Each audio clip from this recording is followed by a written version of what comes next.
Okay, the title of my charge today is Evangelism. Okay. For those of you that don't know, my name's Gareth and I study music. So the first question is, how do we evangelize? Right? First we need to see, what does it mean to evangelize? If you swim, you are a swimmer. So if you evangelize, you are a evangelist. So I believe that arguably one of the greatest evangelists that we know of is Paul. The Apostle Paul. Not Paul was sorry. He's great, but we're going to keep it on the Bible here. So something that I believe is so special about Paul and all the other apostles is that they had such a grasp on eternity. Something that I fall very short of. You know, we live in the world and we interact with the world. We touch things, we feel things, we communicate with sound, visuals, and speech and all these things. But the problem is sometimes living in the world, it becomes our reality. And this has been so for me. And that eternity doesn't become our reality anymore. And I'm going to tell you something interesting about guns, okay?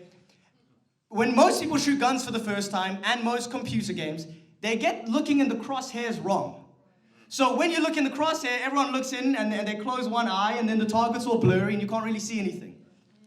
But what you're supposed to do is you're supposed to open the other eye so that the target is clear.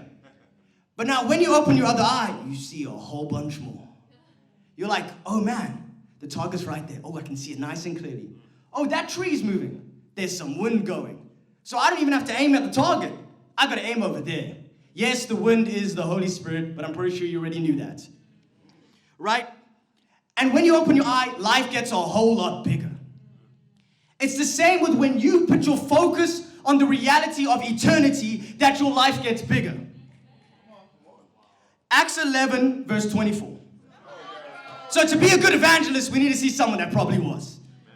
It says, he was a good man, full of the Holy Spirit and faith, and a great number of people were brought to the Lord. This is talking about a man named Barnabas who was sent to go evangelize. So the first point we see is we need to be a good man. We have to be good men and women. No, wrong. We don't imitate Barnabas, we imitate Jesus Christ. So we have to be a great man and we have to be a great woman. The question is, are you great? Are you great at school? Are you great at being a son?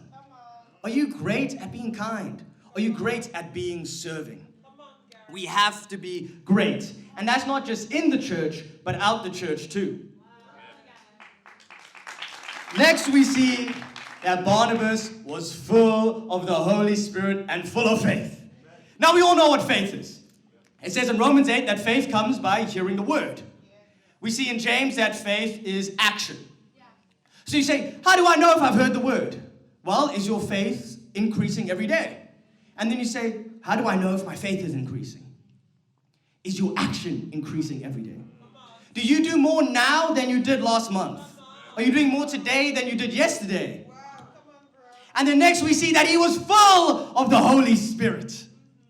Now we know the word holy means to be set apart, and the word spirit is passion, zeal, or team spirit. Do you have a spirit that sets you apart? When you walk in a room, can people say, man, what's up with that guy? What's up with that girl? They got a whole different kind of spirit.